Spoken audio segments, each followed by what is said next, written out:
Episode में मैंने सोचा क्यों ना हम लोग प्रभु श्री राम और माँ सिया के विवाह की स्टोरी डिस्कस करें।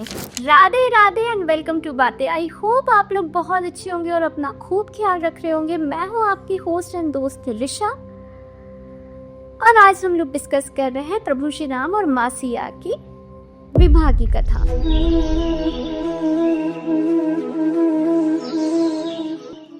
माँ सिया जो कि माँ लक्ष्मी के अवतार है, राजा जनक को भूमि से मिली थी, परंतु वे राजा जनक की बड़ी लाडली पुत्री थी और खूब युद्ध कौशलता उनमें बचपन से ही थी।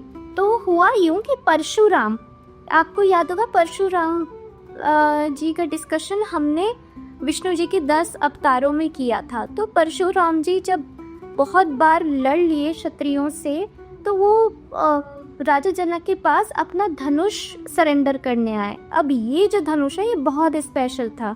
ये धनुष शिव जी का धनुष था जिसको कि पिनाक धनुष कहते हैं और ये बहुत भारी था। तो जब वो जनकपुर में गए, अच्छा जनकपुर यानी आज का नेपाल, तो उस समय जानकी सिर्फ 6 साल की थी और उन्होंने ये धनुष एक हाथ से उठा लिया। तो राजा जनक और परशुराम जी बहुत अचंभित हो गए कि इतना भारी धनुष ये 6 साल की बिटिया ने कैसे उठा लिया एक हाथ से। परशुराम जी ने भविष्यवाणी कर दी, क्योंकि वो फेमस ही थे भविष्यवाणी करने के लिए, किसी को कुछ आशीर्वाद देने के लिए और बहुत लोगों को कुछ सजा देने के लिए।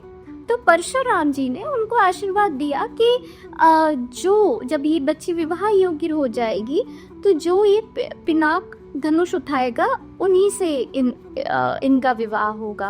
अब जानकी के स्वयंवर का समय आया, अनाउंसमेंट हो गया। यहाँ पर प्रभु श्री राम और उनके भाई लोग गुरुकुल में थे विश्वामित्र जी के साथ। विश्वामित्र जी उन लोगों को लेकर गए इसमें पार्टिसिपेट करने और प्रभु श्री राम ने वो धनुष उठा लिया।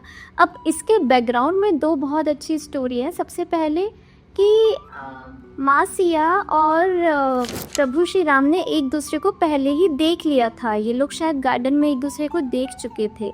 अब ऐसा कहते हैं कि है तो विष्णु जी और लक्ष्मी जी का अवतार ही, तो शायद इनको ये रियलाइज़ हो गया था कि मतलब हम लोग ही एक दूसरे के लिए हैं और आज इन्हीं के साथ स्वयंवर होना है।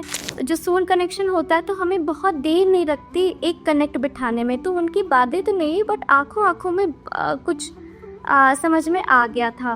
तो कहते हैं कि वहाँ पर जब ये हो रहा था कि कौन ये पिनाक धनुष उठाता है, तो माँ सिया मन ही मन में गणपति जी से प्रार्थना कर रही थी कि ये उठा पाए ये धनुष और इन पर अपना आशीर्वाद रखिएगा। और एक दूसरी चीज़ ये भी है कि बाकी जितने भी राजकुमार हुए उन्होंने किसी में उठाने से पहले धनुष को प्रणाम नहीं किया, बट वो सिर्फ प्रभु श्री राम थे जिन्होंने बहुत आदरपूर्वक पहले धनुष को प्रणाम किया, कुछ प्रेयर बोली और उसके बाद उसको उठा लिया। और इवन उसकी प्रत्यंचा खींचते खींचते वो प्रत्यंचा टूट भी गई। तो वो बहुत ही सुंदर दृश्य था जिसमें प्रभु श्री राम और माँ सिया आँखों ही आँखों में कुछ बातें कर रहे। तो अब यहाँ पर जब डिसाइड हो गया तो विश्वामित्र जी ने संदेशा भेजा अयोध्या में वशिष्ठ जी को कि बारात लेकर आ जाओ। तो वहाँ से सब लोग जब बारात आई तो सिर्फ राम और सीता जी की शादी नहीं, उसमें राम जी के सारे ही भाइयों की और सीता जी की ही बहनों के साथ शादी हुई। जैसे कि लक्ष्मण जी की शादी हुई उर्मिला से। उर्मिला माँ सिया की सगी बहन थी, मतलब दोनों ही राजा जनक की पुत्रियां थी। भरत की शादी मांडवी से हुई, शत्रुघ्न की शादी श्रुतिकीर्ति से हुई।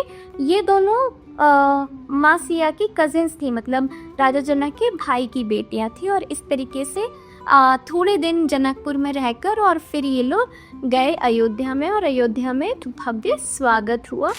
हम लोग फिर से मिलेंगे हनुमान चालीसा की एक और चौपाई को डिस्कस करने। तब तक के लिए जय प्रभु राम, जय नीम करोली बाबा, हर हर हर महादेव, जय माता की। बाय।